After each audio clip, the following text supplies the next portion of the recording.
A long, long time ago, there's a young man who's a construction worker, and he's working on the construction of a masjid, of a big grand mosque. And at the completion of the construction of this masjid, the sultan who ordered the construction of the masjid, he wanted all of the construction workers to leave. And the reason is because his daughter had asked him, this is the princess, the sultan's daughter, she made a special request that after the construction of this big, beautiful, grand masjid is finished, she wanted to be the first one to go into that masjid and pray 2 rak'ahs in the musalla with no one else there. So this was the request of the princess.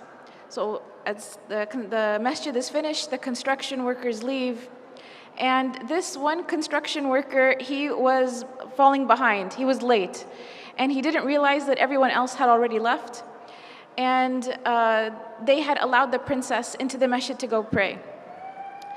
So as he's leaving, he catches a glimpse of the princess inside the musalla of the masjid praying 2 rak'ahs of nafl.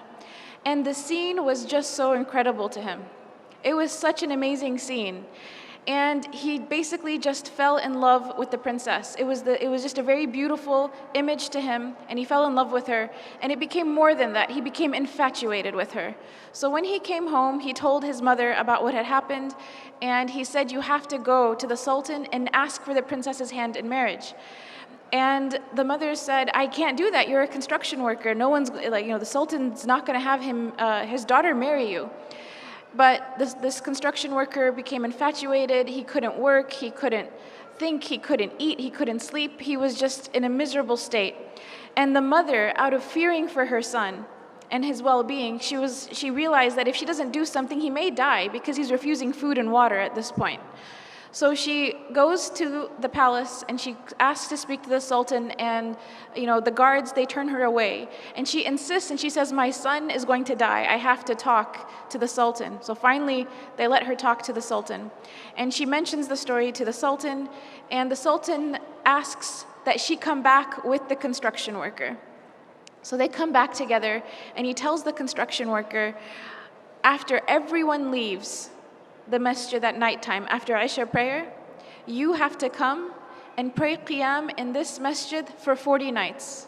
If you come and pray qiyam in this masjid for 40 nights straight, I will let you marry my daughter. And he said, there will be someone there to make sure that you come, and if you miss a day, we'll know about it. So in 40 days, if you fulfill your end of the bargain, I will let you consider my daughter for marriage. So the construction worker is excited. This is a chance at life. So he goes the first day and he prays qiyam in the masjid after everyone leaves. And he goes the second day and the third. And after a few weeks, he notices that he's getting better. He's eating again, he's drinking again. He cares about life again.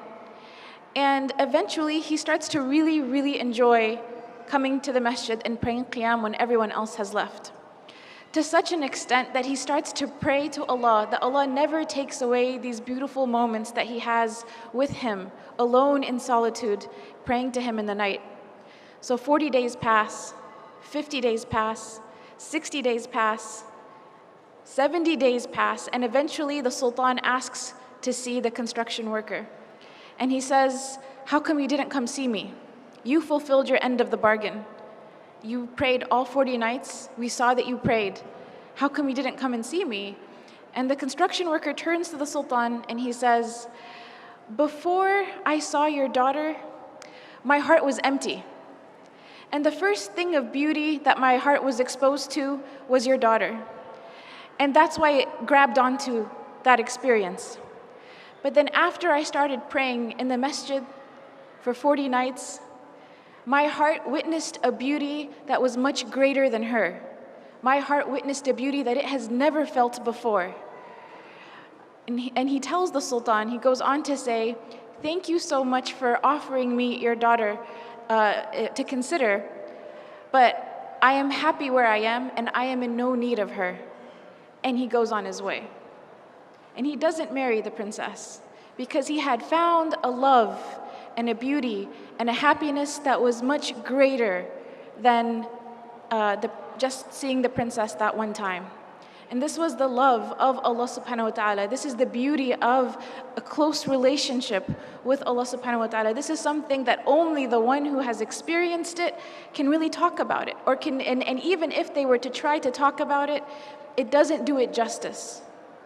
And Ibn Taymiyyah, he talked about this. He said, the one who does not enjoy the Jannah of this life will not enjoy the Jannah of the next life. And the scholars talked about what did Ibn Taymiyyah mean. And it's to be in a state where the slave of Allah loves Allah so much and is pleased with their Lord, and Allah loves His servant so much and is pleased with His servant. And this is mentioned in the Quran, radiyallahu anhum wa radu an. This is referring to the companions, but it's this mutual relationship of love with the Creator.